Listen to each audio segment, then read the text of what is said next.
And we could list a whole host of sins. Guys, got to watch where your eyes go. That's right. You're responsible That's right. for where your eyes go. Amen. Is that true? That's right. Be careful, little eyes, what you see. There's a Father up above looking down in tender love. Be careful, little ears, what you hear. Be careful, little hands, what you do. Be careful, little feet, where you go. Because I've got news for you. This world is not going to get better. No, that's right. If you're waiting for that theology that says it's going to get better and better and better, and then Jesus is going to get better, you're sadly mistaken. Perilous times will come. The love of many shall wax worse and worse. There's going to be a falling away first. Come on now, they're going to want to hear with itching ears.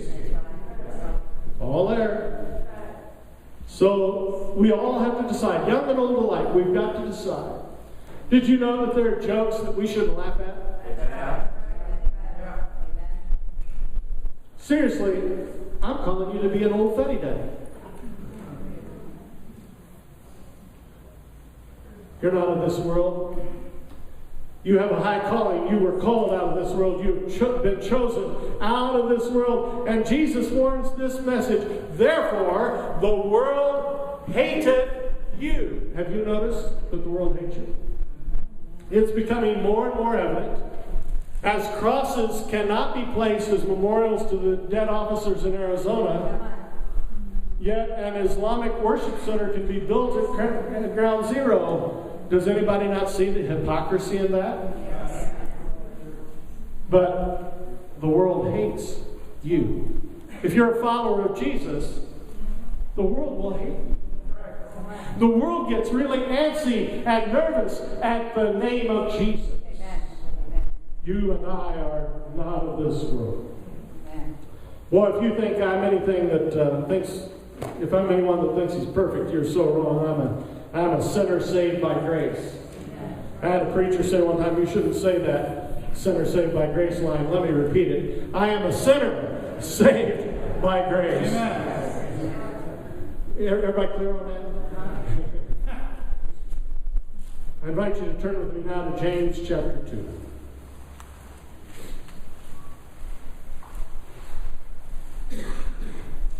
Aren't you glad that you're children of the day and not children of the night? Amen.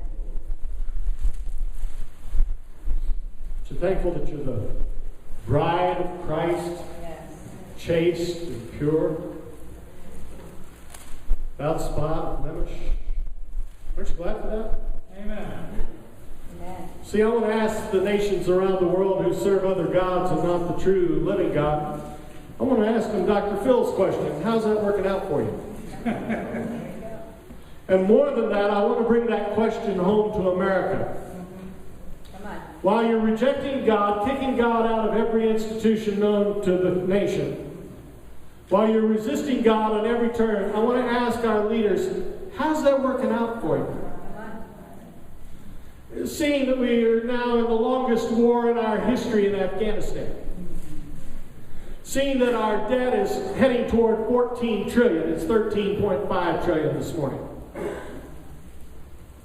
seeing that our dollar is becoming quite questionable around the world, seeing that we're 10% almost unemployed. How's that godless behavior working out for you, America? Oh, one has nothing to do with the other. You look around the world and tell me one doesn't have to do with the other. Righteousness exalteth the nature, but sin is a reproach to any people. I'm telling you it matters. Yes, it does. James chapter 2 and verse 5.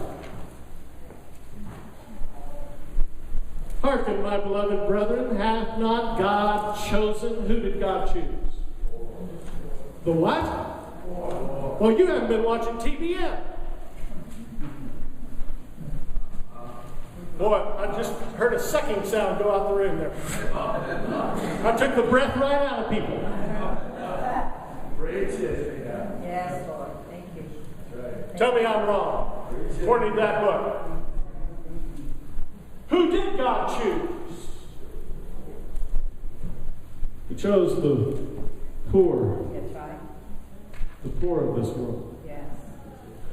I've never heard that message one time. Oh, yes, I did. One time I heard a preacher say that on TV, and I never heard from him again.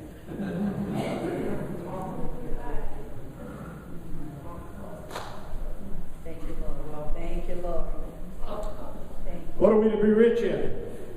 Rich in faith and heirs of the kingdom. I'm an heir of the kingdom. What do I care about worldly things if I'm an heir of the kingdom?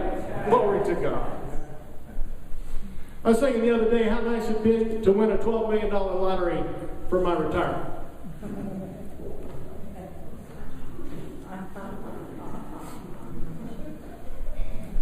Huh? Hey, I'd take you out for dinner today. Win a $12 million lottery, wouldn't that be cool? I'd pay the church bill off, we'd be debt free. We'd probably add on our addition and some staff. If I could win the $12 million lottery, yeah, there's only one problem with it. None of y'all ever buy me a ticket. No, I mean, seriously, it's hard for me to win that lottery because I've never bought a ticket yet. Now, if you buy me a ticket this week,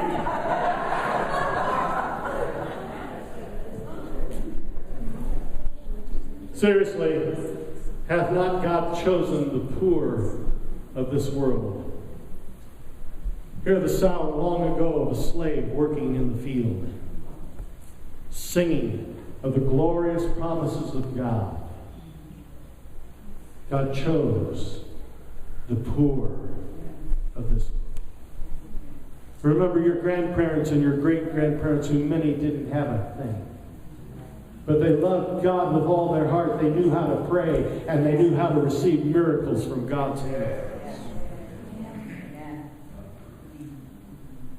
Remember those missionary pioneers who went from nothing. Some of them went overseas and put their worldly goods in a casket. To go on missions, they'd put their worldly goods in a casket, knowing that they would never return, that they would be buried in the casket that they shipped their things over in. Now, come on. Does that even sound like anything you know about our culture, our day, the modern church? I asked you a question some weeks ago. Let me ask it again. If Jesus were walking the earth today, would he be flying around the country in a Learjet? Is that the kind of evangelist you think Jesus would be? You see, it really comes very clear and very pointed that we're hearing a lot of messages out there today that are not to be found in the words of Christ or in here the words of James. In fact, the words that we're hearing all over the place are the antithesis of what the Bible really says. It's not money that's the root of all evil, it is the love of money. That's right. That's the root of all evil.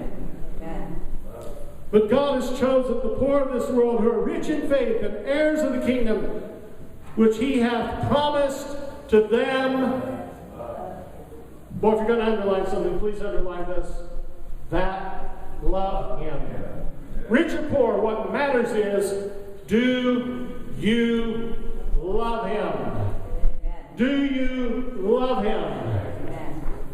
Can I get a witness here? Do you love him? God has promises for those that love him. 1 John chapter 2 and verse 15. The title of our message this morning is found from this text. We've been asked in the previous verse of James, do you love him? Now I'm going to tell you who not to love. Love not the world,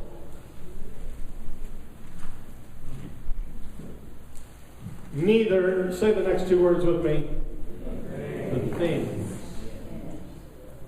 The things that are in the world. Really, you know, a lot of our lives are about things